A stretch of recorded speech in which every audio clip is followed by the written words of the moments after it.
So there are 3 early season food sources that I would spend like 99% of my time on, not including food plots. If you got food plots and they're going good and everything's great about them, go with your food plots. But if you don't have food plots or your food plots failed this year for some reason, whatever, these 3 food sources are the 3 I would target first.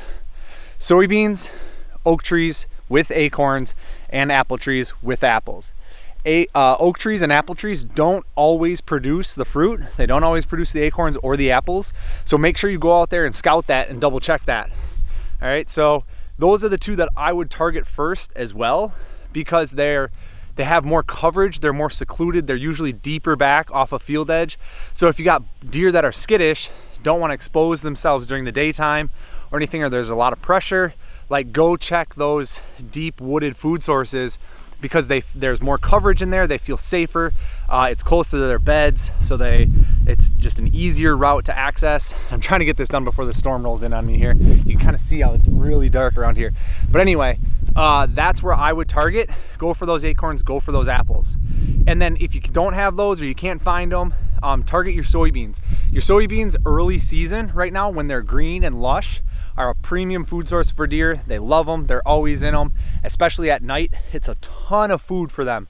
So it's kind of like the main food source for them. They'll come out at night and just go into those soybean fields.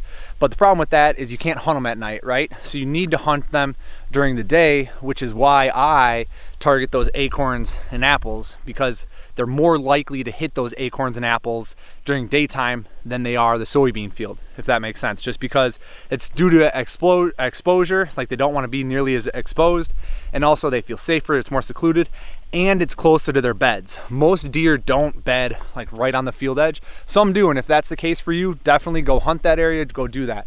But if you're having deer that are walking, you know, a few hundred yards, like 500, 600, 700 yards or more, a lot of times they're getting up that last half hour of light, and the first food they run into is the food that they're gonna feed on until it gets dark, and then they're gonna head over to that field. So if they're bedding only 50 yards from an oak tree that's producing beautiful acorns, they're gonna get up, make their way that 50 yards, and just sit on those acorns and just chow on those for the last 30 minutes of light. And if you're sitting at field edge, you're never gonna see them. Same thing with apple trees, so you can definitely like target them the exact same way. So my insight to you guys is, if you're not having that luck like all the TV shows show and all the social media shows of all these beautiful bucks out in fields, you're not having that, get in the woods, go find those food sources that are deeper in the woods and that are closer to the beds. And then also, especially early season, only go in there on the right wind, because if their bed is close to that food source, you know, you can't have your wind blowing into their bed, because they're just gonna get up and out they go. So try to get to that food source, and in between them, that bed and the food source. And if you don't know where the beds are, just look for the thickest, nastiest area closest to that food source, and that's most likely the bedding area. I mean, all you gotta do is get in there, look around, and be like, all right, that looks terrible, I don't wanna walk through that, that's probably where the deer are. And a lot of times that food source will actually have trails coming to and from it, and you can use those trails to determine that as well. And so try to get between that food source and that bed. Also, if you can't do that, so say like, you know, it's only 100 yards and there's no trees between them or anything like that, then get on the other side of that food source. So have you set up and be 30, 40 yards off that food source, maybe 20 if you can spare it with the coverage and you get good camo and everything like that.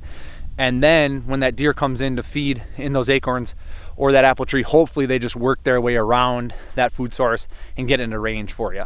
All right, so always, always, always keep that wind in mind when you're playing these really high aggressive tactics.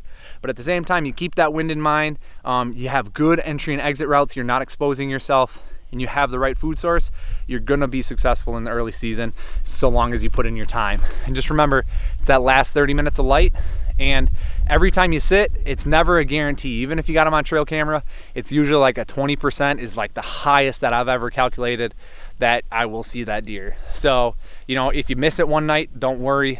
Next perfect day, next perfect win, get back in there. All right. Hope it helps, guys. Catch you later.